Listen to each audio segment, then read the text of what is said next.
ஆண்டவர் உலக ரட்சகருமாய் இருக்கிற இயேசு கிறிஸ்துவின் நாமத்தினாலே அன்பின் வாழ்த்துதலை தெரிவித்துக் கொள்கிறேன்.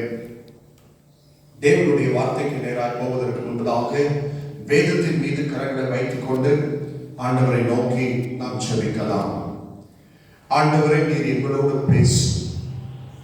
நீர் பேசுகிற இந்த ஒரு சில நிமிஷங்களிலே இந்த தேசத்தினுடைய கண்கள் திறக்கப்படுவதாக, திருச்சபையினுடைய கண்கள் திறக்கப்படுவதாக. 2 ஆலோசனைகளை நாங்கள் எதிர்பார்த்து நிற்கிறோம். திருச்சபைக்கு ஒரு ஆலோசனையும் தேசத்திற்கு ஒரு ஆலோசனையும் கர்த்தரிடத்திலிருந்து நாங்கள் எதிர்பார்த்து நிற்கிறோம். கர்த்தர் எங்கள் மத்தியிலே நீர் இறங்கி பிரசன்னமாகி பேசுகிறபடி நான் நன்றி செலுத்துகிறோம். இயேசு கிறிஸ்துவின் மூலமாக இவைகளை வேண்டி நிற்கிறோம் நல்ல பிதாவே, ஆமென்.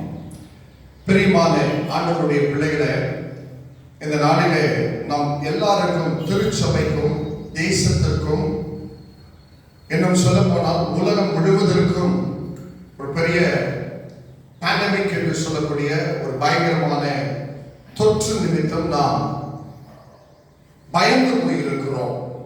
இந்த உலகத்திற்கு இப்பொழுது தேவனுடைய வார்த்தைகள் அவசியமாக இருக்கிறது.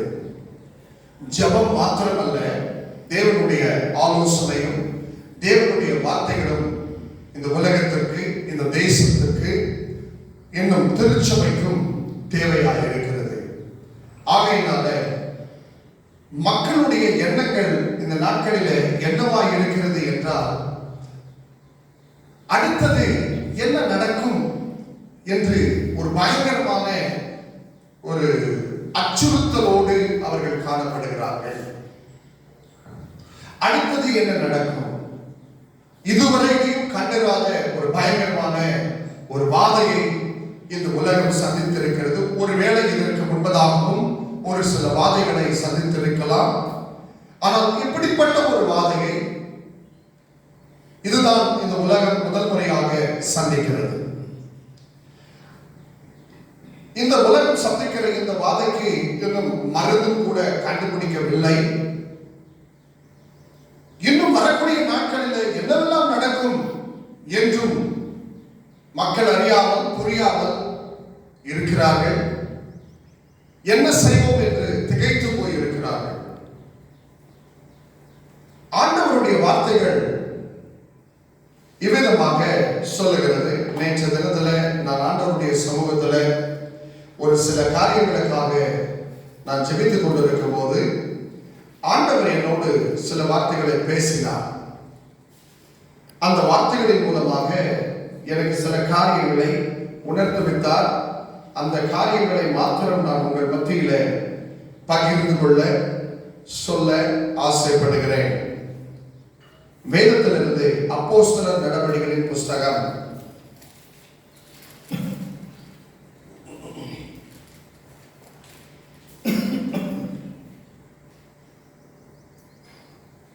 11ஆம் அதிகாரம். அப்போஸ்தலர் நடவடிக்கைகளின் புஸ்தகம் 11ஆம் அதிகாரம் 27ஆம் வசனத்திலிருந்து 30ஆம் வசனம் முடிய நாம் வாசிக்க கேட்கலாம். அந்நாட்களிலே எருசலேமிலிருந்து சில தீர்க்கதரிசிகள் அந்தியோகியாவுக்கு வந்தார்கள். அவர்களில் ஒருவனாகிய அகபு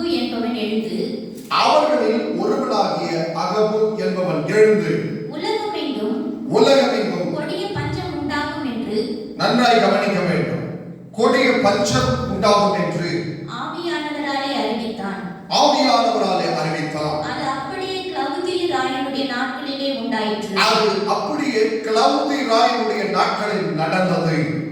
அப்பொழுது சீஷரில் அவரவர் தங்கள் திராணிக்கு தக்கதாக யூதேயாவில் குடியிருக்கிற சகோதரருக்கு உதவியாக பணம் சேகரித்து அனுப்ப வேண்டும் என்று தீர்மானம் பண்ணினார்கள்.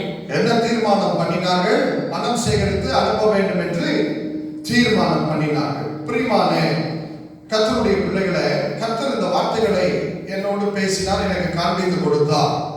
எனக்கு இதை காண்பித்துக் கொடுத்தவுடன் எனக்கு ஒன்றுமே புரியவில்லை. இப்பொழுதுதான் இந்த தொற்று வந்திருக்கிறது. இந்த பெஸ்டிலன்ஸ் ஒரு பெரிய வாதை இந்த உலகத்தை அசைத்துக் கொண்டிருக்கிறது. வாதை உலகத்தை அசைத்துக் கொண்டிருக்கிற இந்த வேளையில அடுத்து என்ன நடக்கும் என்று நான் ஆண்டவருடைய சமூகத்தில் ஜெபித்துக் கொண்டிருக்கும் போது இந்த வார்த்தைகளை ஆண்டவர் காண்பித்துக் கொடுக்க வேண்டிய அவசியம் என்ன என்று நான் ஆண்டவருடைய சமூகத்தில் திகைத்து போய் நின்றேன். ஒருவேளை உணவுக்கும் தண்ணீருக்கும் பஞ்சம் இல்லாமல் இருக்கலாம். ஆனால் ஏதோ ஒரு பஞ்ச நாட்கள் வரும் என்றே கர்த்தர் சொல்லுகிறார். பிரியமான கர்த்தருடைய பிள்ளைகளை, மறுபடியும் அந்த 28வது வசனத்தை 27வது வசனத்தை நாம் வாசிக்க கேட்கலாம். அந்நாட்களிலே எருசலேமிலிருந்து சில தீர்க்கதரிசிகள் அந்தியோகியாவுக்கு வந்தார்கள். நல்லா கவனிக்கணும். தீர்க்கதரிசிகள் சில அந்தியோகியாவுக்கு வந்தார்கள். முதலாவது ஒரு காரியத்தை நான் உங்களுக்கு அறிவிக்க விரும்புகிறேன். நான் உங்களுக்கு சொல்லக்கூடிய காரியங்கள் எல்லாம் ஏதோ பிரசங்கம் அல்ல. இதெல்லாம் proclamations. It's not preaching, but it's proclamation. நன்றாக கவனிக்க வேண்டும். இந்த நாட்களிலே, கடைசி நாட்களிலே இனி நடக்க போகிற சம்பவங்கள் எல்லாம் எப்படியாக இருக்கும் என்று இயேசுவினுடைய வார்த்தைகளை சிலவற்றை நாம் பார்க்கலாம். மத்தேயு எழுதின சுவிசேஷ புத்தகம் 24ஆம் அதிகாரம் 11ஆம் வசனத்தை நாம் வாசிக்க கேட்கலாம். மத்தேயு எழுதின சுவிசேஷம் 24ஆம் அதிகாரம் 11ஆம் வசனம். அநேக கள்ள தீர்க்கதரிசிகளும் எழும்பி, நன்றாக கவனிக்க வேண்டும். அநேக கள்ள தீர்க்கதரிசிகளும் எழும்பி அநேகரை வஞ்சிப்பார்கள். கவனிக்கணும். இன்னொரு வார்த்தையும் சேர்த்து வாசித்து விடலாம். அப்பொழுது நான் சொல்றதுக்கு கொஞ்சம் ஈஸியா இருக்கும். 24ஆம் அதிகாரம், அதே மத்தேயு 24ஆம் அதிகாரம் 24ஆம் வசனத்தை வாசிக்க கேட்கலாம். ஏனெனில் கள்ள கிறிஸ்துக்களும் கள்ள தீர்க்கதரிசிகளும் எழும்பி கூடுமானால் தெரிந்து கொள்ளப்பட்டவர்களையும் வஞ்சிக்கத்தக்கதாக பெரிய அடையாளங்களையும் அற்புதங்களையும் செய்வார்கள். நல்லா கவனிக்கணும். பிரியமான கர்த்தருடைய பிள்ளைகள், கடைசி நாட்கள்ல என்ன நடக்க போகுது அப்படின்னா, இப்போ அதுவும் சமீபமா, இப்போ உடனடியாக next what is going to happen அப்படின்னா, அடுத்தது எல்லாரும் பிரெடிக்ஷன்ஸ் என்று சொல்லி அநேகர் எழுந்திருப்பார்கள். அநேக தீர்க்கதரிசிகள் எழுதி இது நடக்கும், அது நடக்கும், இது நடக்கும் என்று சொல்ல ஆரம்பிக்கக்கூடிய ஒரு நாட்களின் ஆரம்பத்திலே நாம் இருக்கிறோம். ஆகையினாலே நாம் திருச்சபையா மிகவும் கவனமாக இருக்க வேண்டியது அவசியமா, ரொம்ப கவனமா இருக்கணும். இந்த நாட்களிலே நிறைய கள்ள தீர்க்கதரிசினா தீர்க்கமாய் பார்த்து சொல்லுகிறவன், ஆனால் கள்ளனாய் இருக்கிறான். கள்ள தீர்க்கதரிசி, அதுல ரொம்ப கவனமா இருக்கணும். சொல்றதெல்லாம் கூட நடக்கலாம், நடக்காமலும் போகலாம். அவன் கள்ள தீர்க்கதரிசி. அபிகையா ஆனந்த் அப்படின்னு சொல்லக்கூடிய ஒரு சின்ன ஒரு தம்பி, அவர் என்ன பண்ணியிருக்கிறார், ஒரு கட்டமெல்லாம் போட்டு பயங்கரமா கால்குலேஷன்ஸ்லாம் போட்டு அஸ்ட்ராலஜி மூலமாக இதெல்லாம் நடக்கும் என்று சொன்னார். அது இப்பொழுது நடந்துவிட்டது. ஆனால் அதே அபிகையா ஆனந்த் என்ற சகோதரன் 2019 ஜூன் மாசத்திலே ஒரு பயங்கரமான சம்பவம் நடக்கும் என்று சொன்னார். அது நடக்கவில்லை. காரணம் கள்ள தீர்க்கதரிசிகள். சில நேரம் நடக்கும், சில நேரம் நடக்காம இருக்கும். சரவணா பரமானந்தம் என்று சொல்லக்கூடிய ஒரு ஏத்திஸ்ட், அந்த சகோதரன் கூட இதெல்லாம் நடக்கும், அதெல்லாம் நடக்கும் என்று சொல்லுகிறார். இதெல்லாம் வரலாம் என்று பிரெடிக்ட் பண்ணுகிறார்கள். அநேகர் பிரெடிக்ட் பண்ணுகிறார்கள். ஆனால் உங்களுக்கு நான் அறிவுறுத்த விரும்புகிற விஷயம் என்னவென்றால், 2000 வருஷத்துக்கு முன்பதாகவே ஆண்டவராகிய இயேசு கிறிஸ்து மிகவும் துல்லியமாக இந்த மாதிரியான சம்பவங்கள் எல்லாம் நடக்கும் என்று தெளிவாகவும் தீர்க்கமாகவும் ஆண்டவர் சொன்ன காரியங்கள் நிறைவேறிக் கொண்டிருக்கிறது. அல்லேலூயா. ஆகையினாலே நாம் வேதத்தை வாசித்து வேதத்தினுடைய காரியங்களை ஆழமாக நல்லது என்று நான் திருச்சபைக்கு அறிவுறுத்த விரும்புகிறேன். ஆகையினால இந்த காலத்துல அநேக கள்ள தீர்க்கதரிசிகள் எழும்பி அநேகரை வஞ்சிப்பார்கள். 24ஆம் வசனம் சொல்லுகிறது, மத்திய 24:24ல அந்த கள்ள தீர்க்கதரிசிகள், நீங்க ஆங்கில வேதாகமத்துல NRSV வருஷம் மற்ற வருஷன்ஸ்ல எல்லாம் நீங்க பாத்தீங்க அப்படின்னு சொன்னா தோன்றுவார்களாம். 11ஆம் வசனத்துல எழும்புவார்கள், arise, many false prophets will arise. ஆனா 24ஆம் அதிகாரம் 24ஆம் வசனத்துல many false prophets will appear. எப்படி பாருங்க, ரொம்ப கவனமா இருக்கணும், ரொம்ப கவனமா இருக்கணும்.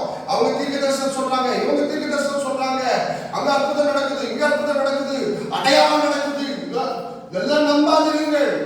வார்த்தைக்கு நேராய் திரும்புங்கள், வார்த்தையின் மீது கவனத்தை வையுங்கள், வார்த்தையை விசுவாசியுங்கள்.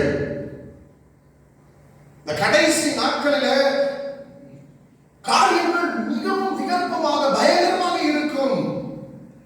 அப்போ இந்த வார்த்தை மேல நம்பிக்கை வச்சா மட்டும்தான் நீங்க வஞ்சிக்கப்படாம இருப்பீங்க. திருச்சபை மக்களை ராமேன் சொல்லுங்களேன், நான் சொல்றது புரியுதுங்களா? அதை விட்டுட்டு நம்ம அவங்க தீர்க்கதரிசனம் சொல்றாங்க, இவங்க தீர்க்கதரிசனம் சொல்றாங்க, அவங்க ப்ரெடிக்ட் பண்றாங்க, இவங்க ப்ரெடிக்ட் பண்றாங்க, நல்லா கவனிக்கணும் பெரியமான கருத்துக்களை. நம்ம அதெல்லாம் கவனத்தை செலுத்தக்கூடாது. அந்த மாதிரியான கள்ள தீர்க்கதரிசி அல்ல இந்த ஆகபு. இப்போ அப்போஸ்தலர் நடவடிக்கைகள் 11ஆம் அதிகாரம், அப்போஸ்தலர் நடவடிக்கைகள் 11ஆம் அதிகாரம் 28ஆம் வசனத்தை நாம் வாசிக்க கேட்கலாம்.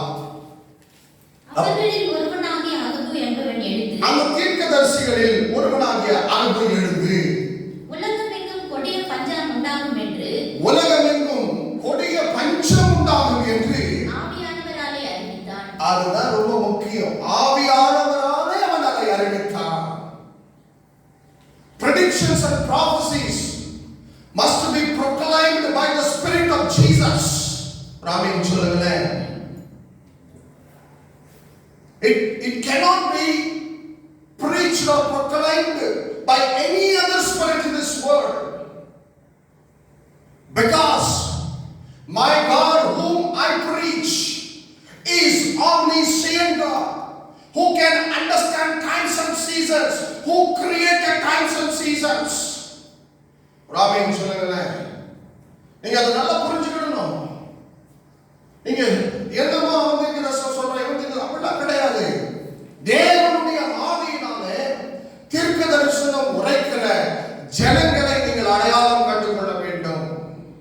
ஏனென்றால் இந்த கடைசி நாட்களில் அநேக கள்ள தீர்க்கதரிசிகள் எழும்பி அநேகரை வஞ்சிப்பார்கள். வஞ்சிக்கப்படுகிறவர்களுடைய கூட்டத்தில் தெரிந்து கொள்ளப்பட்டவர்களும் இருப்பார்கள். They will be led astray என்று வேதம் நமக்கு திட்டமாக போதிக்கிறது. இயேசுவுடைய வார்த்தைகள் அதை சொல்லுகிறது. அப்போ இந்த பஞ்சம் வரும் அப்படின்னு சொல்லிட்டு அந்த அகபு தீர்க்கதரிசி சொன்ன உடனே அந்த ஜனங்கள் என்ன பண்ணிட்டாங்களாம் பாருங்க, திருச்சபை என்ன பண்ணுதான் பாருங்க. அதை கொஞ்சம் நம்ம பார்க்கலாமா? வாசிக்கலாம். 29வது வசனத்தை 30ஆம் வசனத்தை வாசிக்கலாம். அப்பொழுது சீஷரில் அவரவர் தங்கள் திராணிக்கு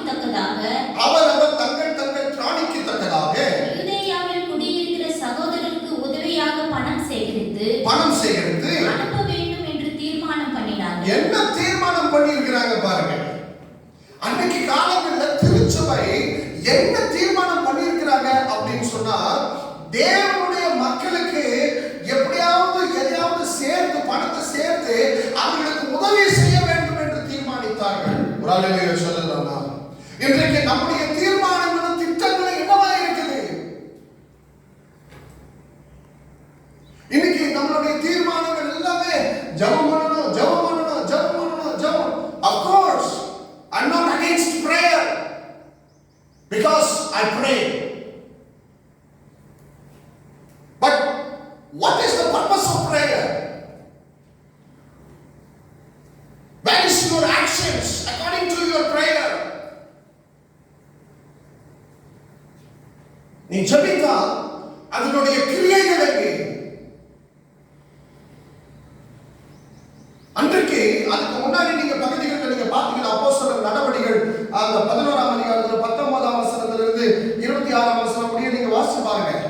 அதுக்கப்புறம் பிறகு பொறுமையா உட்கார்ந்து வாசிச்சு பாருங்க. அங்கே கூடி ஜெபம் பண்ணினார்கள். அங்க எல்லாம் பண்ணாங்க. ஜெபம் பண்ணினதுடைய விளைவு தான் இது. ஒரு ஜெபம் பண்ணா ஜெபம் பண்றது எதுக்காக அப்படின்னா கிரியை நடப்பிப்பதற்காக. கிரியை நடப்பிக்கும் காலங்களிலே நாம் மௌனமா இருக்க முடியாது. பிரியமான கர்த்தருடைய பிள்ளைகளே, நீங்க கொஞ்சம் கவனம் செலுத்தணும். திருச்சபை கவனம் செலுத்தணும். வியாதியில வாதையில எல்லாரும் செத்து போயிடுவாங்க அப்படின்னு சொல்லிட்டு நீங்க எல்லாம் அமைதியா அப்படியே நம்ம என்ன பண்ண முடியும் அப்படின்னு கையை பிடிக்க முடியாது. கர்த்தர் கணக்கு கேட்பாரு. நீ என்ன செஞ்ச அப்படின்னு கேட்பாரு. பசியில எத்தனை பேர் செத்துறாங்க சோறு இல்லாம, அன்னைக்கு நீ என்ன செஞ்ச ஆண்டவர் கேட்பாரு. திருச்சபையே அவனுக்கு என்ன இல்லையா, உனக்கு என்ன இல்லையா அப்படின்னு விதண்டாவாதம் பேசுறதுக்கான ஒரு காலங்கள் கிடையாது.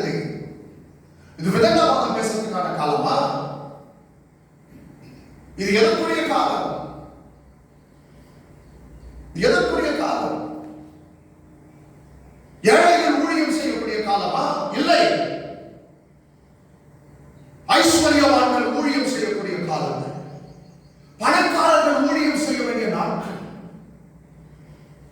ஏழைகள் ஊழியம் செய்யக்கூடிய காலம் ஒன்று இருந்தது. இது ஐஸ்வர்யம். எல்லாத்துக்கும் ஒரு காலம் உண்டு. ஏழைகள் ஊழியம் செய்ய ஒரு காலம் உண்டு.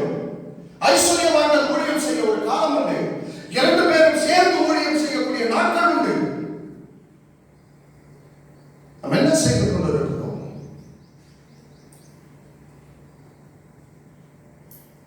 பிரசங்கியின் புஸ்தகம், இந்த இடத்துல கை வச்சுக்கிடுங்க. அப்போஸ்தலர் நடவடிக்கைகளில் கை வச்சுக்கிடுங்க. பிரசங்கியின் புஸ்தகம் 3ஆம் அதிகாரம். பிரசங்கியின் புஸ்தகம் 3ஆம் அதிகாரம் 6ஆம் வசனத்திலிருந்து 8ஆம் வசனம் முடிய நாம் நிதானமாக வாசிக்க கேட்கலாம். தேட ஒரு காலம் உண்டு, தேட ஒரு காலம் உண்டு, இழக்க ஒரு காலம் உண்டு, இழக்க ஒரு காலம் உண்டு, காப்பாற்ற ஒரு காலம் உண்டு, காப்பாற்ற ஒரு காலம் உண்டு, எரிந்து விட ஒரு காலம் உண்டு, எரிந்து விட ஒரு காலம். என்ன சொல்ல வராரு இந்த இடத்துல?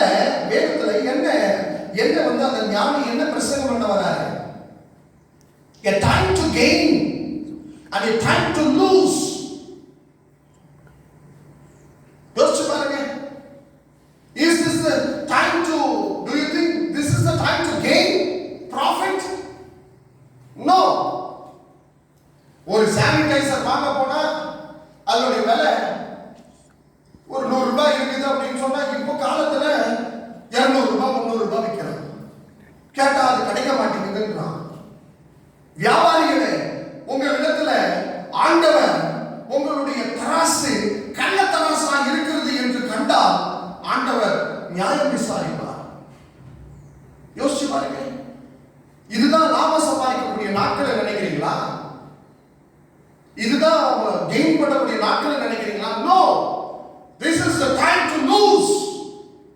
ராமேன் சொல்லுங்க. இது இதோ அந்த லாபம் சம்பாதிக்கக்கூடிய நாட்கள் அல்ல இது. இந்த நாட்கள்ல தான் ஏதாவது வித்து ஒரு 10 நிமிஷம் சேர்த்தா தான் உண்டு அப்படிங்க லாபம் சம்பாதிக்கக்கூடிய, லாபத்தை பார்க்கக்கூடிய, லாபத்தை ஈட்டக்கூடிய நாட்கள் இதுவல்ல.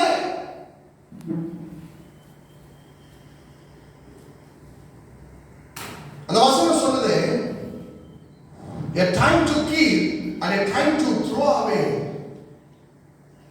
வைத்துக் கொள்ள ஒரு காலம் உண்டு, வீசாட்டி விட ஒரு காலம் உண்டு. ரொம்ப அழகான வார்த்தை. வச்சிக்கிறதுக்கு எல்லாம் பதுக்கி வச்சுக்கிறதுக்கு இதுவா காலம். யோசிச்சு பாருங்க. எல்லாத்தையும் நீ அப்படி பத்திரமா வச்சுக்கிறதுக்கு இதுவா காலம்.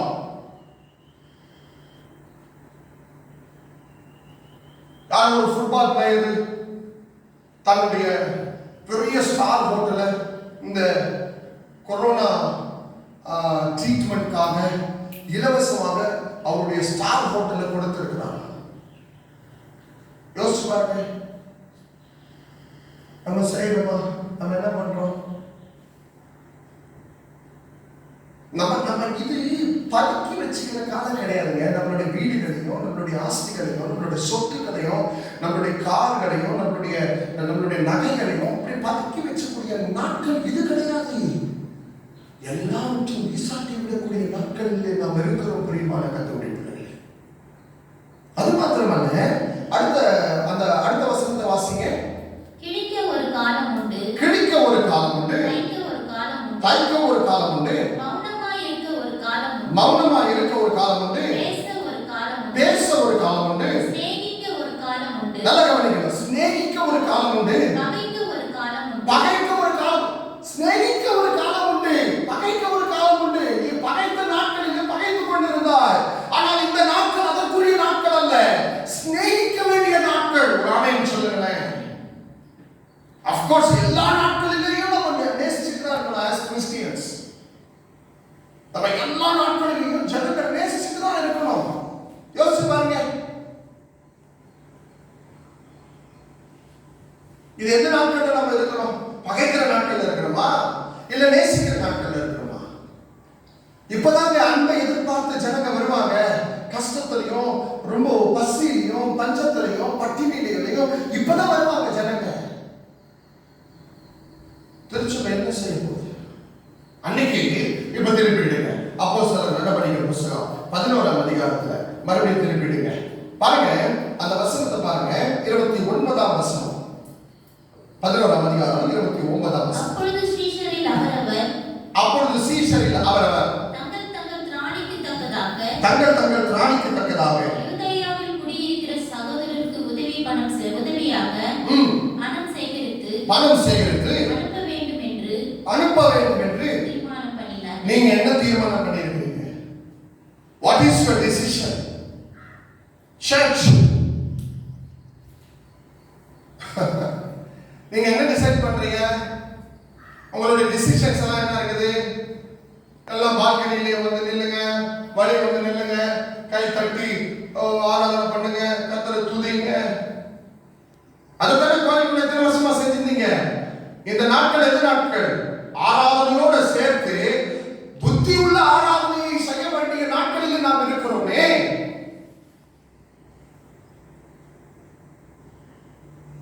யாரோ சொல்றது எனக்கு கேட்குது, என்னன்னு இந்த நாட்கள் தான் எல்லாம் அடைச்சு வச்சுட்டாங்களே, இங்க வெளியே போக முடியாது, நீ வெளியே போகாதையா இருக்கிற.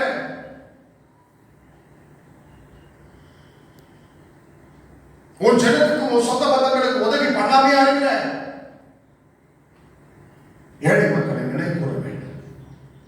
ஐஸ்வர்யவான்கள் ஊழியம் செய்யக்கூடிய நாட்கள் இது. இயேசு சொன்ன வார்த்தைகளை நான் உங்களுக்கு சிலவற்றை காண்பிக்க விரும்புகிறேன். லூக்கா எழுதின சுவிசேஷ புத்தகம்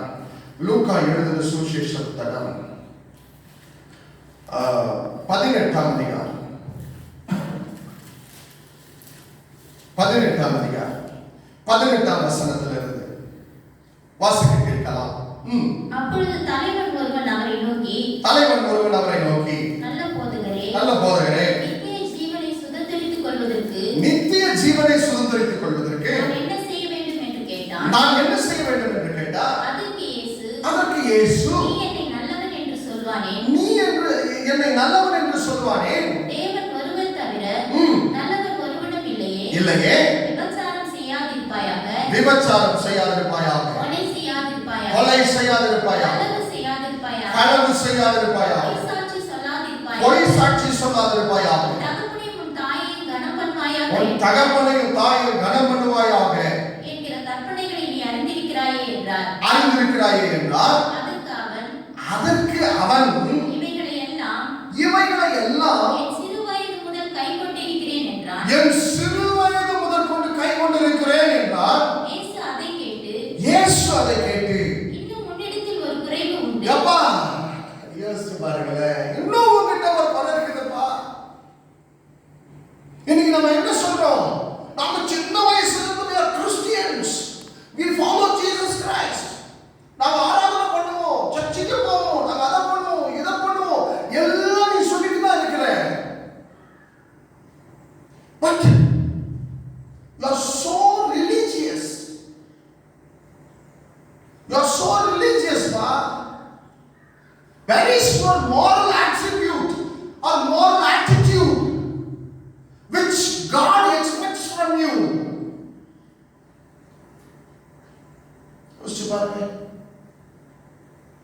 பாருங்க. நம்ம எப்பவுமே ரிலீஜியஸான திங்க் பண்ணிட்டு இருக்கோம். யோசிச்சு பாருங்க, ரிலீஜியஸா திங்க் பண்ணிட்டு இருக்கோம். ஆண்டவர் சொல்றாரு, ரிலீஜியஸா உங்களுக்கு எல்லாமே இருக்கதாப்பா செய்யுது, but you still lack something. என்ன சொல்றாரு? என்ன சொல்றாரு? வாசிங்க. இயேசு அதை கேட்டு இன்னும் உன்னிடத்தில் ஒரு குறைவு உண்டு,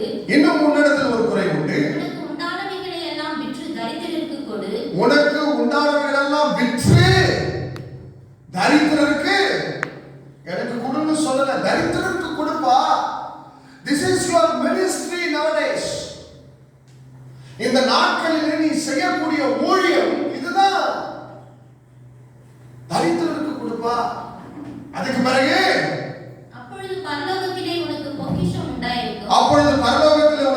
உண்டாயிருக்கும். பின்பு என்னை பின்பற்றி வா. First do that and follow me. நீ முதல்ல செய்ய வேண்டிய காரியத்தை செய்ப்பா.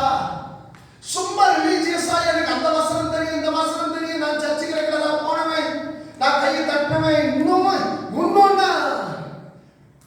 நீ என்ன பாட்டு பாடினே இருக்க போறியா? பாடு, ஜெபம் பண்ணு, அதெல்லாம் வேண்டாம்னு சொல்ல. ஆண்டவர் அந்த கற்பனைகள் எல்லாம் கடைபிடிக்க வேண்டாம்னு சொன்னாரா? பண்ணு, எல்லாம் பண்ணு. நீ பாட்டு பாடு, ஜெபம் பண்ணு, எல்லாம் பண்ணு.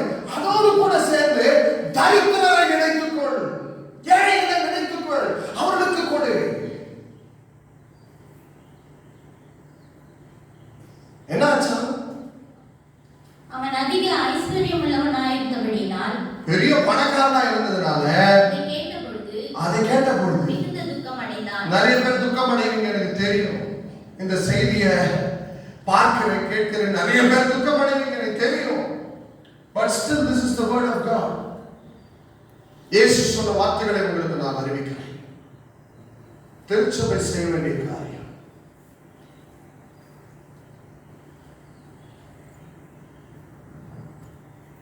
தேசத்துல ஒரு பஞ்சம் உண்டாக போகுது. பார்வோனின் நாட்கள்ல அப்படி ஒரு சம்பவம் நடந்தது. அதையும் நான் சொல்லி முடிக்கிறேன். தேசத்துல ஒரு பஞ்சம் உண்டாக போகுது அப்படின்னு சொல்லிட்டு பார்வோனுக்கு கர்த்தர் அதை வெளிப்படுத்தினா, இப்ப என்ன நடந்தது? யோசேப்பு ஒரு ஆலோசனையை சொல்றார். அந்த இடத்துல இயேசுவுடைய ஆலோசனை நம்ம கேட்டோம். யோசேப்பு ஆதியாகமம் புத்தகத்துல ஒரு ஆலோசனையை சொல்றார். என்ன சொல்றாரு?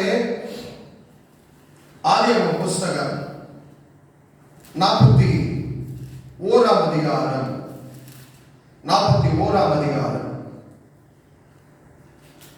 33ஆம் வசனத்துல நான் ஆலோசனைகளை கேட்டேன். பெரிய பஞ்சம் வரப்போகுது அப்படின்னு கர்த்தர் உங்களுக்கு வெளிப்படுத்திட்டாரு. ராஜாவே, இந்த தேசத்தின் ராஜாவுக்கு கூட ஒருவேளை இந்த ஆலோசனையா இருக்கலாம். ராஜாவே, பெரிய பஞ்சம் வரப்போகுது, ஒரு சின்ன ஆலோசனை.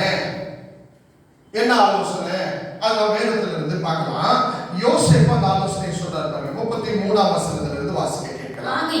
ஆகையால் விவேகமும் ஞானமும் உள்ள ஒரு மனுஷனை தேடி அவனை எகிப்து தேசத்துக்கு அதிகாரியாக பார்வோன் ஏற்படுத்துவாராக. ஒரு தனி போர்டு ஒன்று ஃபார்ம் பண்ணணும். You must form a separate board. அதுக்கு ஒரு லீடர் ஒருத்தர் வைக்கணும். அந்த போர்டுக்கு ஒரு பெரிய தலைவனை வைக்கணும். அந்த போர்டுடைய செயல்பாடு என்னன்னா, வரக்கூடிய நாட்களில் ஒரு வேலை பஞ்சம் நம்மை தாக்கும் என்றால், எக்கனாமிக்கல் கிரைசிஸா இருக்கலாம், இல்ல ரிசோர்சஸ் இல்லாம இருக்கலாம், இல்லாட்டி நமக்கு என்ன சொல்றது, ஃபுட் அண்ட் வாட்டர் ரிசோர்சஸ் குறைஞ்சு போயிடலாம். ஏன்னா இப்ப இந்த பேண்டமிக் வந்ததுனால எப்பவுமே ஒரு பெஸ்டிலன்ஸ் வருதுன்னா அதை வந்து ஃபெமைன் ஃபாலோ பண்ணும். அது நார்மலான அண்டர்ஸ்டாண்டிங். அப்போ இது நடக்கும் போது நீ பண்ண வேண்டிய காரியம் என்ன தெரியுமா ராஜாவே? நீ ஒரு காரியம் பண்ணணும். என்னன்னா, you must form a board. அதுக்கு ஒரு தலைவனை நியமிக்கணும். அந்த போர்டினுடைய நோக்கமே என்னன்னா, ஃபெமைன் ரிலீஃப் போர்டு. ராமேன் சொல்லுங்களேன். ஒரு ஃபெமைன் ரிலீஃப் போர்டு. அந்த போர்டு வந்து என்ன செய்யணும்? வாசிக்கலாம். இப்படி பார்வோன் செய்து தேசத்தின் மேல் விசாரக்காரனை வைத்து பரிபூரணமுள்ள வருடங்களில் எகிப்து தேசத்திலே விளையும் விளைச்சலில் 1/5 வாங்கும்படியாக செய்வாராக. ஆமா, 1/5 நீ என்ன பண்ணணும்? கலெக்ஷன் பண்ணி பத்திரமா எடுத்து வைக்கணும். You cannot waste money. You cannot waste your resources. இந்திய தேசமே நீ நல்ல கேளு. You cannot waste your resources now. You must be very carefully handling the resources which you have now in your hands.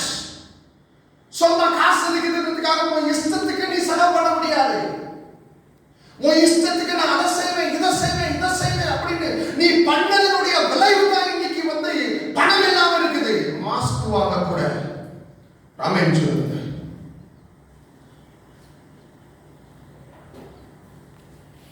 You call best economists.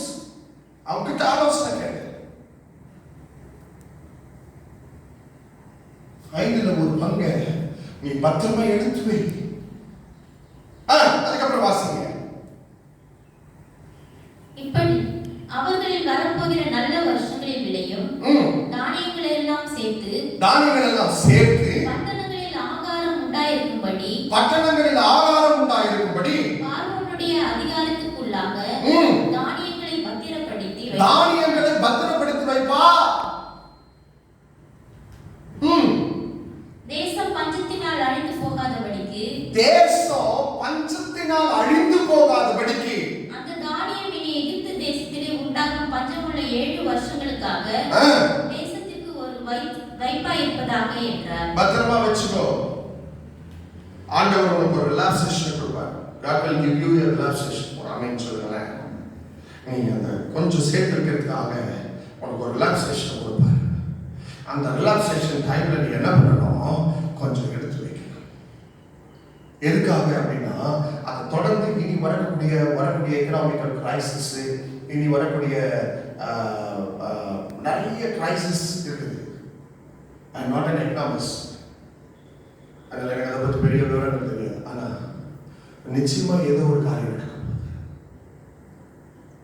அப்ப நீ என்ன பண்ணணும்? பத்திரமா இருக்கிறதுக்கு வரையும் பண்ணாம எடுத்து வச்சு பஞ்ச நாட்களுக்கு ஃபெமைன் ரிலீஃப் போர்டு ஒரு ஃபார்ம் பண்ணி நீ என்ன பண்ணணும்? அதை கரெக்டா செயல்படுது. இது செயல்படுது. திருச்சபை என்ன பண்ணணும்? தனக்கு உண்டானதையெல்லாம் விற்று ஏழைகளுக்கும் தரித்திருக்கும் சொல்லுங்க கொடுக்கணும். தேசம் என்ன பண்ணணும்?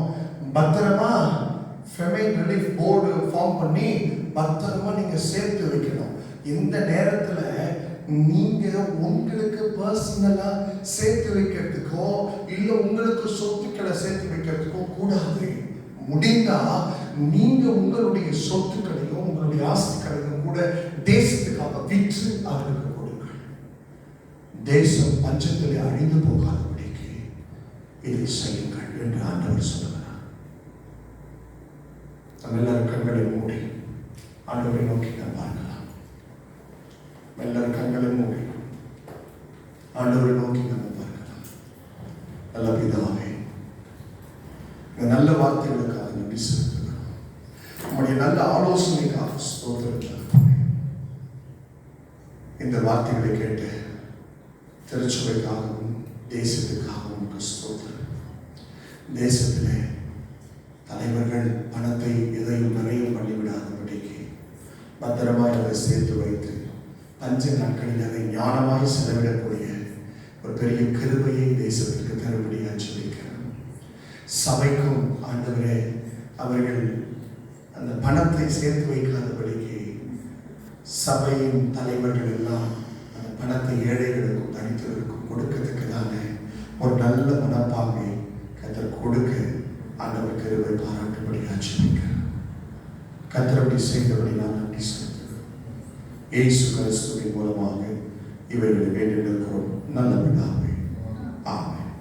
பிரியமான ஆண்டவருடைய பிள்ளைகளை இந்த வார்த்தைகளை மனதில் பதிய வைத்துக் கொள்ளுங்கள்.